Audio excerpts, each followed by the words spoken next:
La festa appena cominciata. Em Ré menor, Canzone per te, Roberto Carlos, 1968. Il cielo non è più con noi.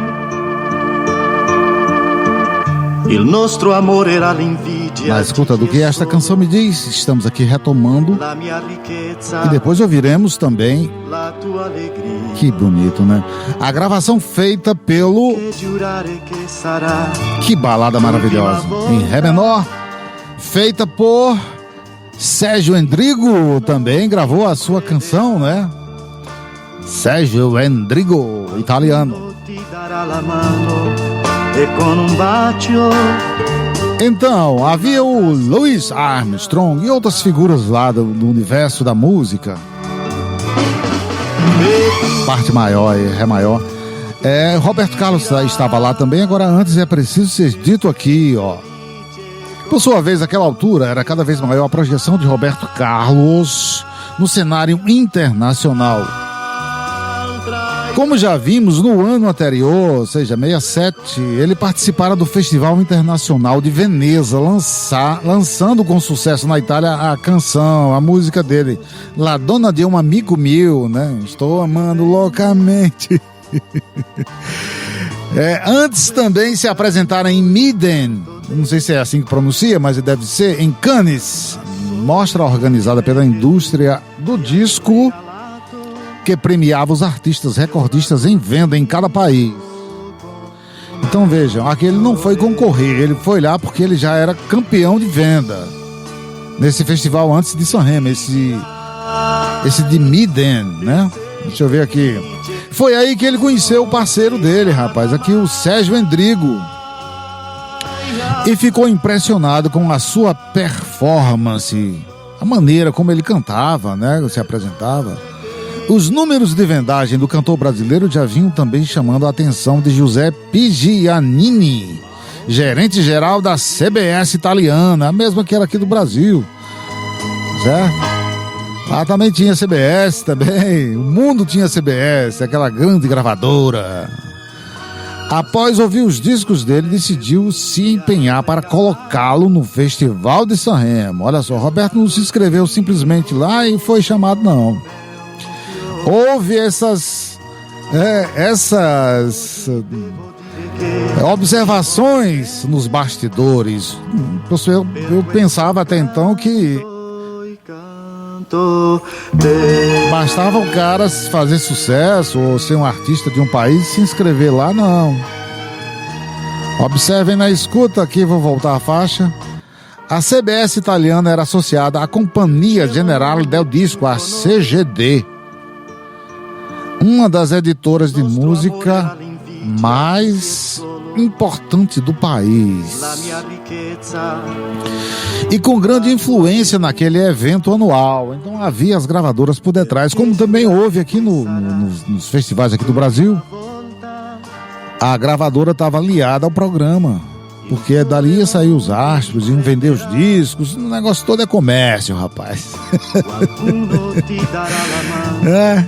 Essa coisa de mecenas, tem os mecenas, os caras que contribuem para que a arte se propague, para beneficiar um artista, mas o meio comercial é comércio, eles querem lucro e fim de conversa.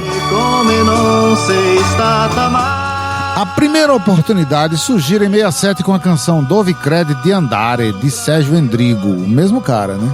Roberto ouviu, gostou e concordou em cantá-la no festival. Entretanto, um mês antes de começar o evento, enviou um telegrama para os organizadores comunicando a sua desistência. Eu não sabia desse negócio aqui, ó.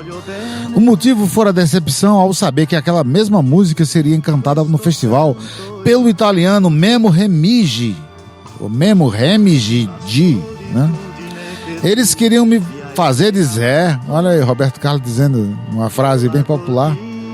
Eles queriam me fazer de Zé Mané, isso não. Disse a imprensa brasileira, ele disse isso, na verdade, ninguém queria enganar Roberto Carlos, não. Ele é quem não estava devidamente informado sobre o regulamento do festival lá da Itália, rapaz.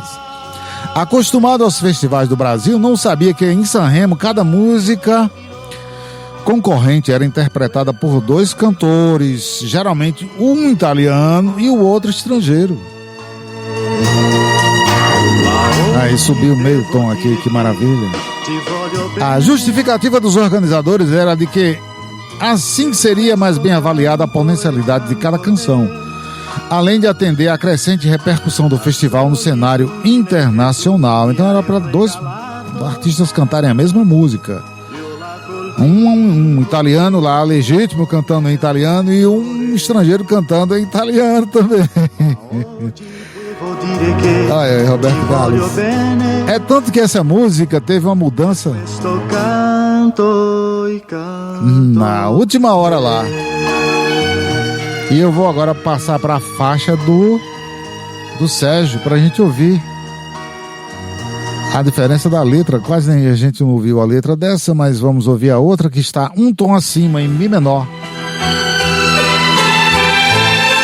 O regulamento, contudo, determinava que só podiam concorrer autores italianos. A música tem que ser lá da Itália. Que as canções tinham que ser cantadas nesse idioma, que é o italiano.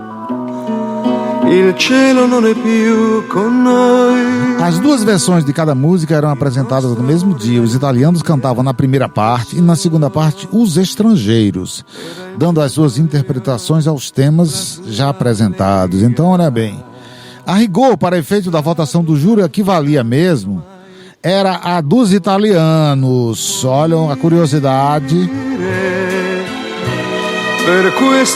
Os convidados ficavam mais como uma atração especial ou mera curiosidade. A obrigatoriedade de se cantar em italiano complicava as coisas para os estrangeiros. No festival de 68, por exemplo, Louis Armstrong, aquele trompetista americano, né, fez muito esforço para decorar a letra de Mi Vai di Cantare, de Giorgio Bertero e Vincenzo Guanassisi, é assim que pronuncia, talvez. Mesmo assim, poucos conseguiram entendê-lo. O cara era americano. É difícil de pronunciar as palavras latinas, né? O cara que é lá do idioma inglês, ele pega um tempo danado para ele pronunciar bem a língua latina. Imagine se os nossos festivais, como o da Record, tivesse esse mesmo regulamento. Veríamos, por exemplo, Jair Rodrigues apresentar Disparado e depois essa mesma música ser cantada por em português por um Charles Aznavour, um francês, né? É outro que tem a língua enrolada, aquele cara lá, viu? O francês é um idioma enrolado.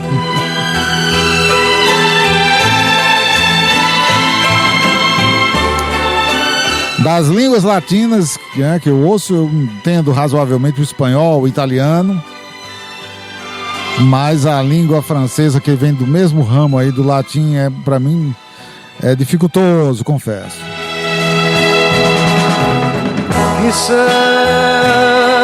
Depois de esclarecido sobre o regulamento, Roberto Carlos concordou em participar do Festival de 68. Faltava definir qual música. A CBS italiana enviou duas composições, Canzone per te, que é essa aí, e L'Ultima Cosa, aquela que eu toquei no início do programa, L'Ultima Cosa, de Luciano Berretta e Humberto Balsamo. O cantor aprovou, né, e gravou as duas antecipadamente. Mas logo ficou decidido que cantaria em Sanremo o tema de Endrigo e Bardotti, a canção L'Ultima. Não cantaria, rapaz. Non sa morire, per questo canto e canto te. Cantaria esta música aí, a confusão tá aqui. L'Ultima Coisa não passara na pré-seleção, o que eu quero dizer é isso, né? Que escolhia 28 canções concorrentes. Agora vamos ver as qualidades do Sérgio. Era um dos cantores, compositores, deixa eu ver aqui,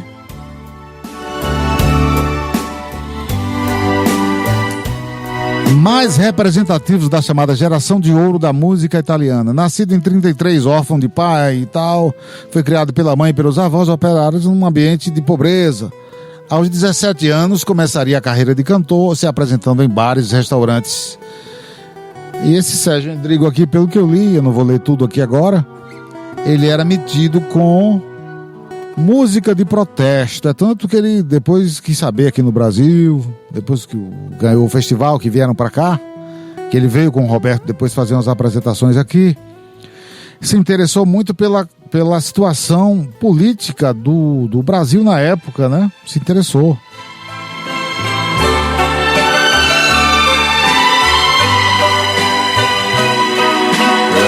Festa appena cominciata è già finita, il cielo non è più con noi. Esse cara, ele era de esquerda, membro do Partido Comunista Italiano, e várias de suas composições falam de guerrilhas e dos dramas de trabalhadores urbanos, tema que ele, como filho de operários, conhecia muito bem. Canções como Bella Ciao, La Periferia, e aí para Vole de Sapone, e Tutti Vent'anni. Bom, faziam dele um cantor de música de protesto lá na Itália, mas ele só ficou famoso internacionalmente por esta canção aí e fim de conversa. Chissà se finirà, se un nuovo sogno la mia mano prenderà, se un'altra io dirò le cose che dicevo a te, ma oggi devo dire che ti voglio bene, per questo canto e canto te, è stato tanto grande ormai, non sa morire. Essa música aí foi a que foi cantada lá, e Roberto tratou de aprender rapidamente a nova letra. Ele chegou lá nervoso, tem aqui a descrição da viagem. Ele chegou lá num dia e já se apresentou no dia seguinte, né?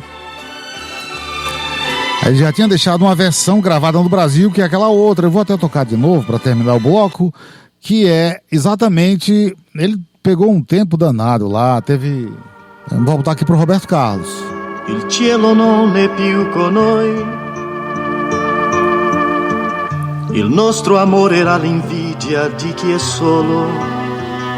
A que pretendiam, definitiva, seria apresentada em Sanremo e depois em gravações do próprio Sérgio Endrigo. O festival foi realizado na sala de concertos do Cassino Municipal de Sanremo, de clássica arquitetura Art Nouveau. A sua plateia era formada por pessoas que estavam ali como se fossem ver a ópera Aida de Giuseppe Verdi. Diferentemente de outros festivais, em Sanremo não havia vaias. Não havia vaias. Roberto Carlos recebera vaias em 67, né? Mas lá não havia. Não havia vaias, não havia cartazes ou palmas fora de hora. Lá o negócio era educado, rapaz. Depois de Sérgio Endrigo apresentar a canção de Pertê, era a vez de Roberto Carlos subir ao palco para dar a sua versão. De calça e paletó escuros e com a camisa branca, cujos punhos longos de babados quase ocultavam suas mãos, Roberto foi recebido com palmas comedidas da plateia, né?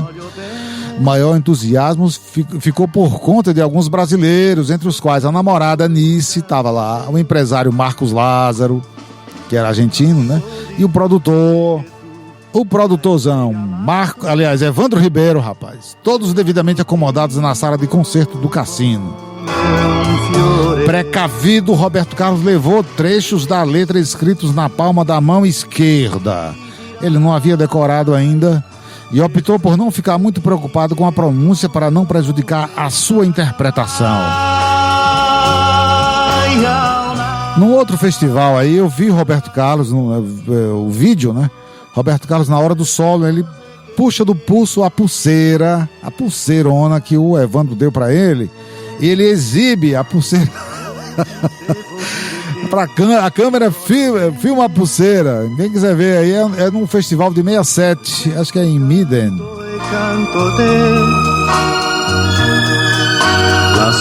Estamos chegando ao fim, até a próxima, tem mais depois, hein?